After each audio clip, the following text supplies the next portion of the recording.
कभी-कभी मुझे लगता है कि इस बिज़ी लाइफ में अपने एक्चुअल डायरेक्शन और पर्पस को बचा कर रखना उतना ही मुश्किल काम है जितना कि शायद समंदर की ऊंची लहरों के बीच एक छोटी सी नाव का टिक पाना।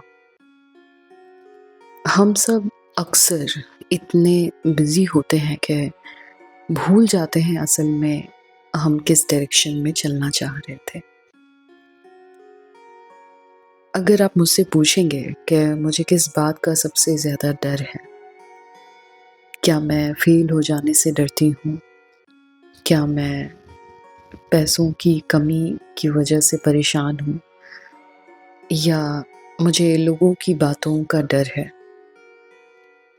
दरअसल मुझे भी पहले लगता था कि मेरा डर कुछ ऐसा ही होगा, लेकिन धीरे-धीरे समझ आने लगा है कि मेरा असली डर कुछ और है।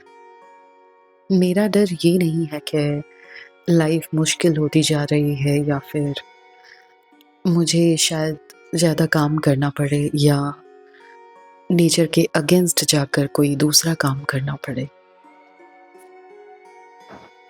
मेरा असली डर ये है कि कहीं मैं अपनी आवाज़ ही ना खो दूँ। अक्सर लाइफ में अनएक्सपेक्टेड चीज़ें होती रहती हैं और आपको अगर ये लगता है कि इनके बीच आप फँस कर सिर्फ टाइम गँवा रहे हैं, तो ये पूरा सच नहीं है।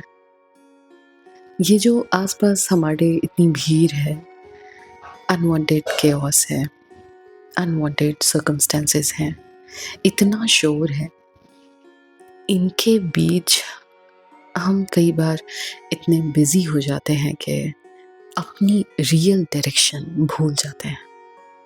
हम काम तो करते रहते हैं लेकिन धीरे-धीरे भूलने लगते हैं कि हम असल में क्या कर रहे थे। और मुझे तो लगता है कि ये किसी भी आर्टिस्ट का सबसे बड़ा रिस्क है। एक आर्टिस्ट बर्नआउट या फेलियर से नहीं डरता है, वो डायरेक्शन के ब्लर हो जाने से डरता है। सच में एक आर्टिस्ट धीरे-धीरे अपने डायरेक्शन के ब्लर हो जाने से डरता है।